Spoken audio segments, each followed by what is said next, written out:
Welcome to LC Screen Talk. My name is Larry, and this is my ranking of every film I saw in June 2019, the monthly ranking series in which I rank every new release film I saw during each and every month of the year. So this is it. This is the halfway point of 2019. I started this series at the beginning of 2018, so that makes it officially a year and a half we've kept this series running strong. So thank you all for supporting the series, supporting the channel. And that also means we're halfway through 2019, and it's been a bit of a wonky up and down year. And speaking on that, I am creating a video montage style top 10 favorite films of the year thus far video. So if you're curious what my 10 favorite films of the year are so far, keep your eyes peeled for that video. But today, we're here to talk about the films I saw in the month of June 2019. And this month, kind of turned out to be a bit slow. In all, I only had 12 new releases to rank in the month of June. I didn't see any of the new Netflix releases, and I actually saw things like the Endgame re-release in theaters, but clearly that's not going to be ranked. So that left me with 12 total films. Now, a normal disclaimer, this is just my personal ranking. This is how much I enjoyed watching these 12 films. Now, your ranking probably is going to differ quite a bit from my personal ranking, but that's the fun of film. And I look forward to you, respectfully, leaving your ranking and opinions in the comment section down below. Now, again, this is just my personal experience with the films. This doesn't have anything to do with box office or even like how quote-unquote objectively good they are, how critically received they were. This is just how I enjoyed watching them. So let's kick things off. Coming in at number 12, I have Anna. More than anything, this was just boring. This film had nothing new to offer, it didn't really intrigue me, and the constant back and forth with the storytelling became grating rather quickly. Plus, our lead character of Anna was so void of anything interesting that it was hard to really latch on to any part of the story. Now, there was maybe two cool action scenes, but the rest were really choppy and pretty uninteresting. The mystery itself was kind of fun with all of the twists and turns, but again, by a certain point in the film, you're just so uninterested and so annoyed with all of these flashbacks that you don't really care. Luke Evans and Cillian Murphy give it what they can, but they're utterly wasted, so thank goodness for Helen Mirren turning in a super fun, over-the-top performance. But unfortunately, it just wasn't enough to save Anna from being my least favorite film of June. At number 11, I have The Dead Don't Die. So I wanted to love this film. I think we all wanted to love this film, right? But was it even a film? I'm not sure. It's basically a message that came up with a very haphazard, loosely constructed story to kind of push the message, and that's about it. We go in and out of breaking the fourth wall with these actors, but again, it just is nonsense, and honestly, what was the point of that? I don't know. I hate this stilted style of dialogue so much in films, and it was here to the max. I understand that everything in here very much did seem like a stylistic choice rather than, terrible acting and writing. You go into a film expecting to watch characters being people or being beings within their universe, and instead you're given this like stilted, horrible, non-conversation dialogue, horrible acting, honestly. But then the film also tries to justify that by having the actors know that they're acting in a movie, talking about reading the script, but that really doesn't do anything or explain anything or matter at all. And it's just there for like an edgy choice, I guess. The message is obviously something I can definitely get on board with, but they lay it on so thick by the end that you're like, alrighty then. Thankfully, Tilda Swinton is in this movie and saves it from being just like a complete waste for me. I loved her in the role. I thought she was killing it. But otherwise, The Dead Don't Die often left me bored. Had a couple of chuckles here and there, but So in at number 10, I have Child's Play. Now, I know a lot of you had a lot of fun with Child's Play, and I can certainly understand why. There is some campy fun to be had with this latest reboot. However, it just never really landed for me personally. I'm just gonna be real, it was very difficult for me to get over Chucky's look. That CGI hot mess design that they gave to Chucky was too much for me right from the get-go, and it was too hard to overcome. I'm just gonna say it. Plus, I didn't really like the generic artificial intelligence route that we took this storyline in. We completely changed Chucky's backstory. As I said in my review, that made the end completely senseless. The kills were really fun, and actually the acting across the board was really solid, including Mark Hamill, who you could tell was having a blast playing this demented little doll.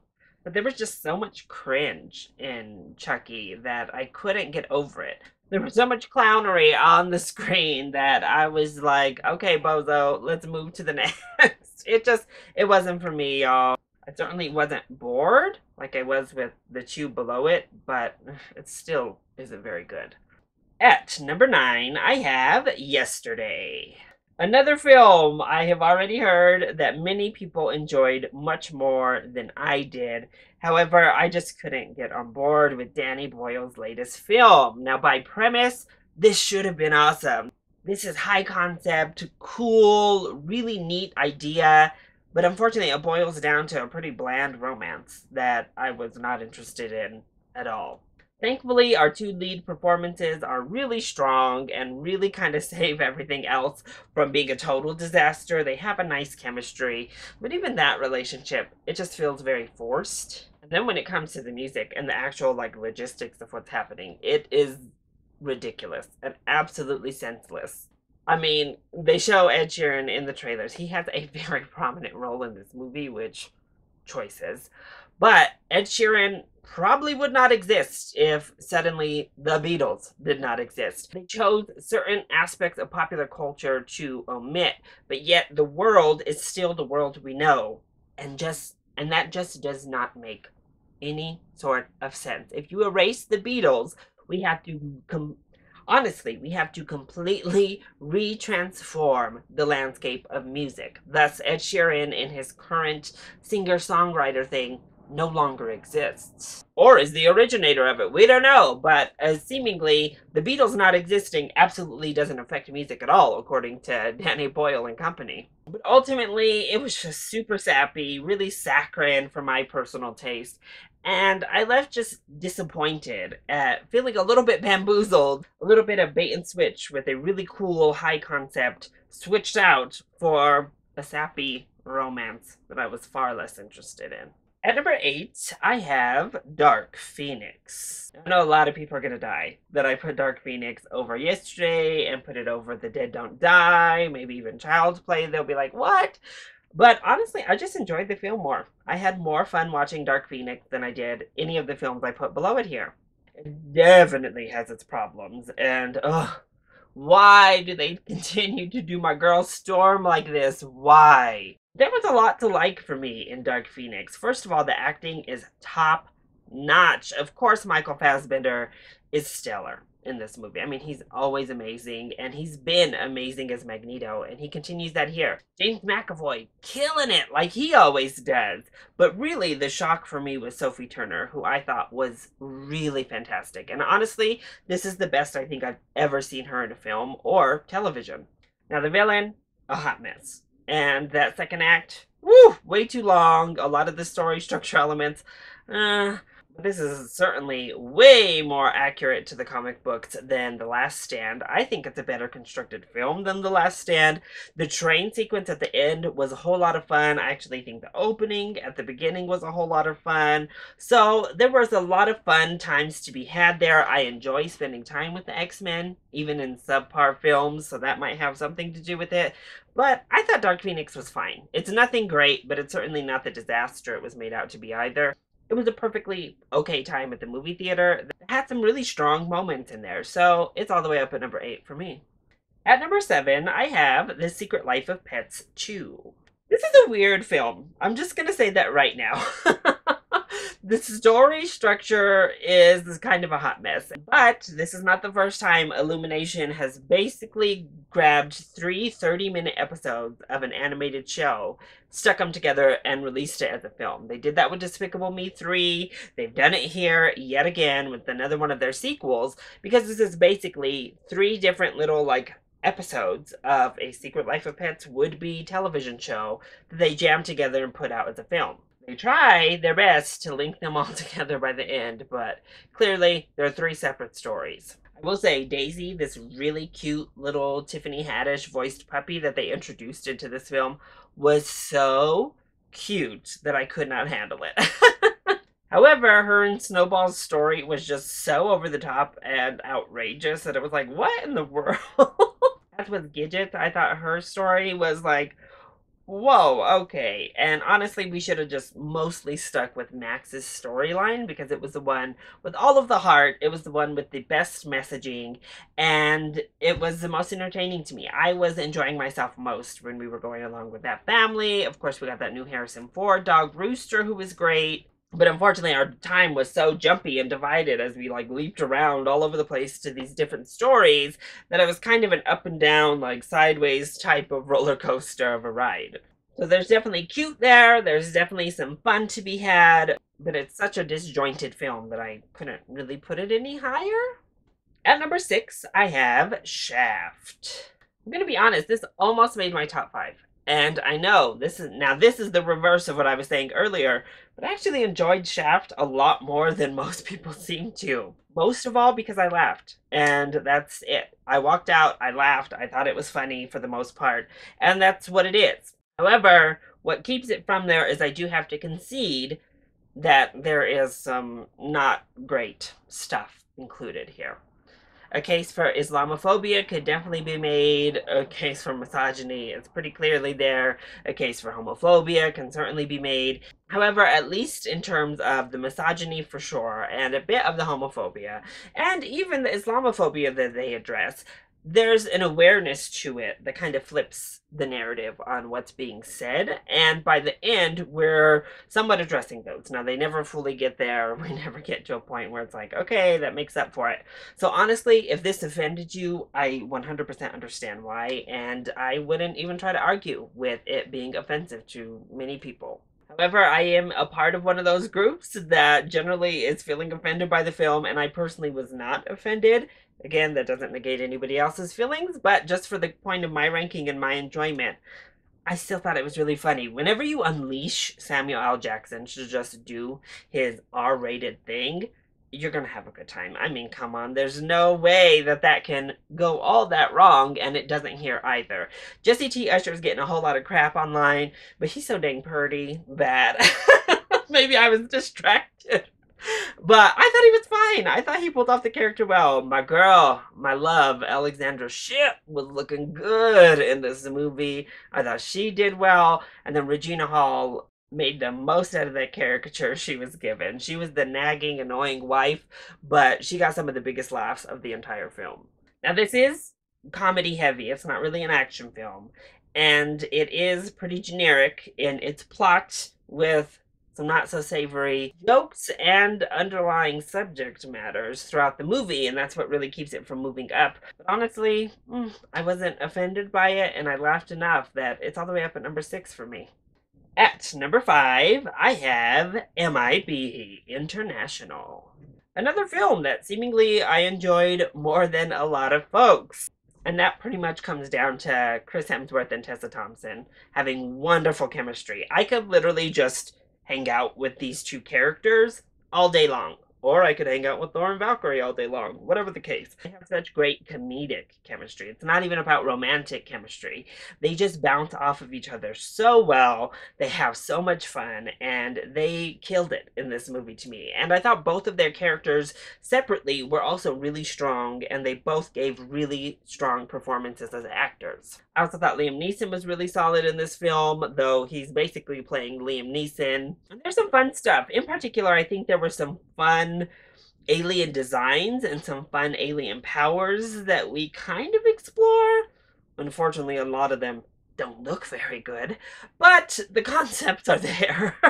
That little Pawnee, voiced by Kumail Nanjiani, has been very divisive. I fall on the side that felt him a little bit annoying. But he has his moments of being fun. I wish he was just a pass-through character, though. I wish we met him, he got his little quips in, and then we left him, and he wasn't there the entire rest of the film.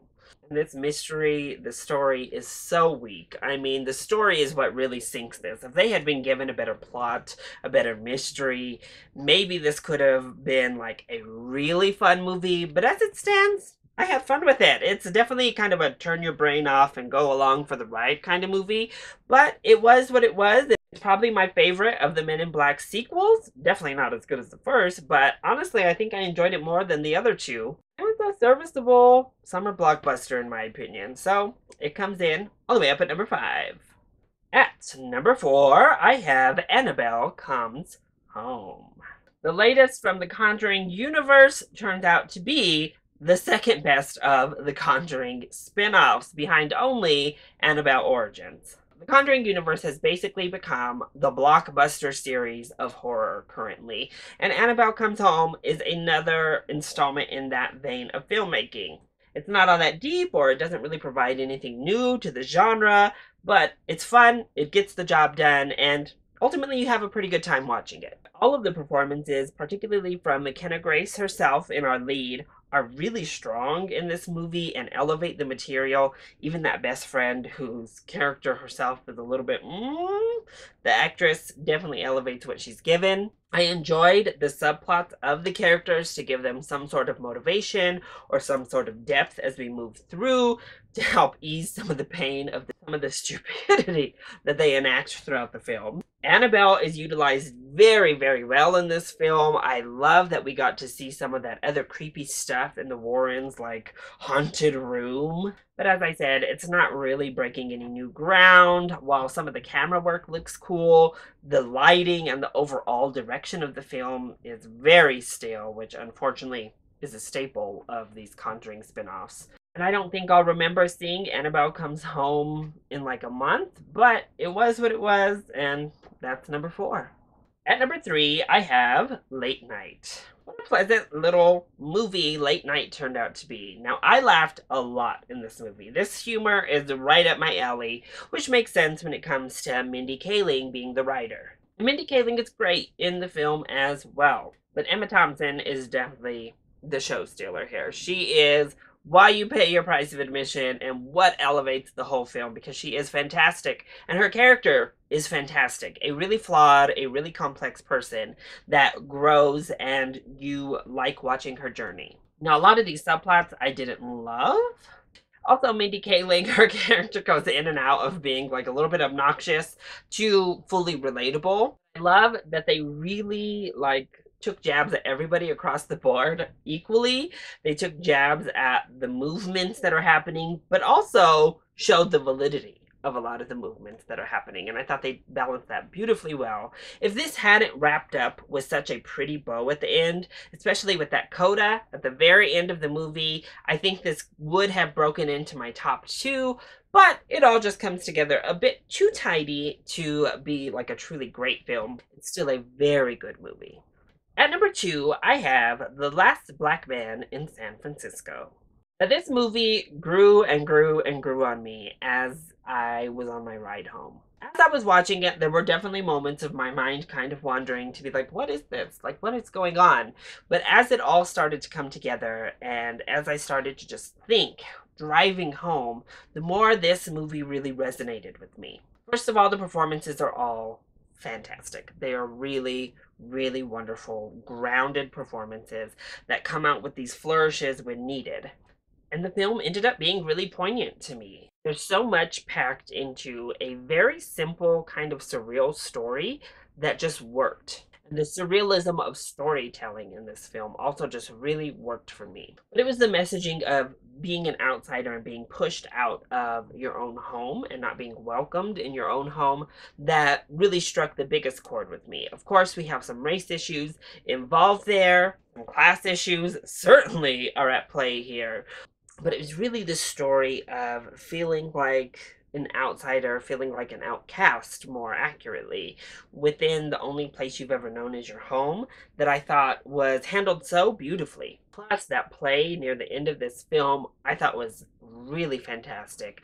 We touch on toxic masculinity in here as well. We talk about just kind of prejudices against our own community and people who are different in general, and all of that comes together really beautifully. However, it's a bit too long. That's the main problem here. Is there are stretches in particular in probably this latter half of the first act and a good chunk of that second act where you're like, okay, we should be moving on because these scenes are just slowing down the pace rather than really fleshing out the characters and story. But other than those few pacing issues, I think the film was really strong, and that's why it's my second favorite film from June. So if you hadn't guessed it already, my favorite movie from the month of June was Toy Story 4. Color me shocked. I did not imagine this would be my favorite film of the month of June, and one of my favorite films of the year so far, but Toy Story 4 proved me wrong. What a delightful, emotional, beautiful little film Toy Story 4 turned out to be. Now, I will say, it's still bottom two Toy Story films for me, but when all four films are this good, that's like splitting hairs. What an amazing story. And I know many people don't enjoy the route that Woody's character was taken, but I thought it was perfect personally, and I loved it. I love where Woody's arc finds him by the end of this movie. I loved Bo Peep in this movie. I ended up loving Forky in this movie, which I thought was a near impossibility from those trailers. The biggest shock maybe was Gabby Gabby. And I thought her character development and the arc they took her story in was amazing. The animation is the best that any of the Toy Stories have ever seen, and right up there as like top 3 best films Pixar has ever put to screen. The story was really emotional, really heartfelt, and really funny, though not all that different from what we've seen. The comedy in this film is off the charts. It is by far the funniest of the Toy Story films to date. And ultimately, it turned a cynic like me who thought this would be a pointless sequel into somebody who thought this was a beautiful movie, and I was more than happy to go on one more ride with our favorite toys. Plus, that score was fantastic. I mean, everything about it was really just top-notch. Pixar delivering yet again.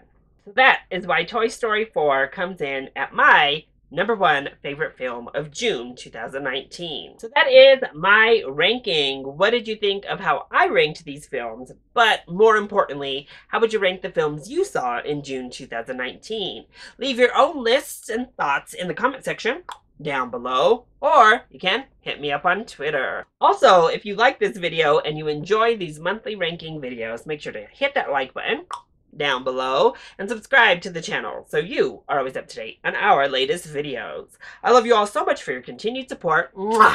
Thank you for watching, and I'll see you next time. Bye!